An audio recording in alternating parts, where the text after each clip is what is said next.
largest mural here on display in Faiz Mansour Road, the main road of the Syrian capital Damascus, is the world's largest mural made from recyclable materials. The artist who designed it wanted to show how Syria's culture is only unique because it's made up of hundreds of thousands of smaller pieces. Throughout history, Syria has been a crossing and a destination for all kinds of people. In recent years, Syria became famous for a different reason, becoming the world's largest source of refugees. But it hasn't always been the same. Before the war, millions of people sought refuge in Syria.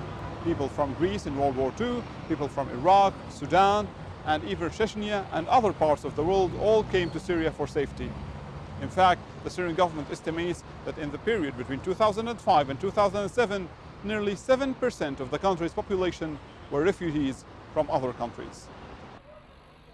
Since the late 1990s, Damascus has become home to hundreds of Sudanese refugees who fled from civil war in Sudan. In the Sudanese community, making a living in war-torn Syria is a challenge. But it is one thing that continues to unite them together. Safik Monde works this flea market just outside Damascus. And in this impoverished district, vendors of this makeshift stand would make 1,000 Syrian pounds a day. That is less than $2, but still they would call it a good day. I came to Syria in 2000. Back then, South Sudan was a country. I was living in the Yarmouk camp, and when the war broke out there, I couldn't leave. It was a very difficult time. We would eat anything, including grass, to survive. I registered with the UN, and they issued protection cards, but gave me no other help. I work here with the man who owns the stand. We have to make 1,000 pounds a day, and when we do, he gives me 200. But sometimes we make no money.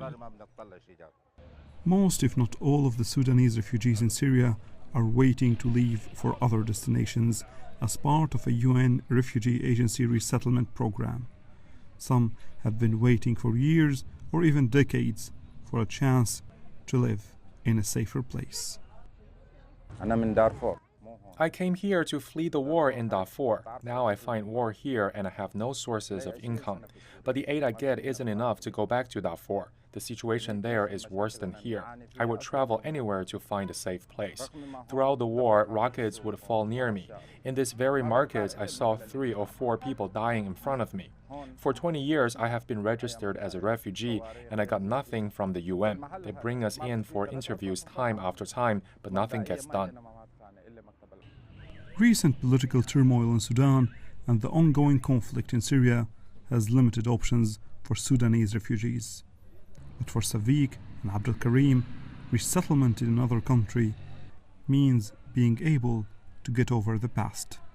But for others like Ringer, it is a chance for a different future.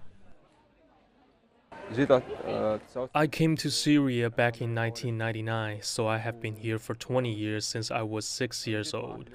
My parents left when the war broke out here, but I decided to stay. So I finished my studies despite the war and the daily shelling, and I couldn't go back as the situation in my country isn't very good. I am waiting to travel somewhere else. I am registered as a refugee with the UN, and I'm waiting for them to help me leave. I would like to go to Canada. Life for refugees like Ringer is certainly not easy.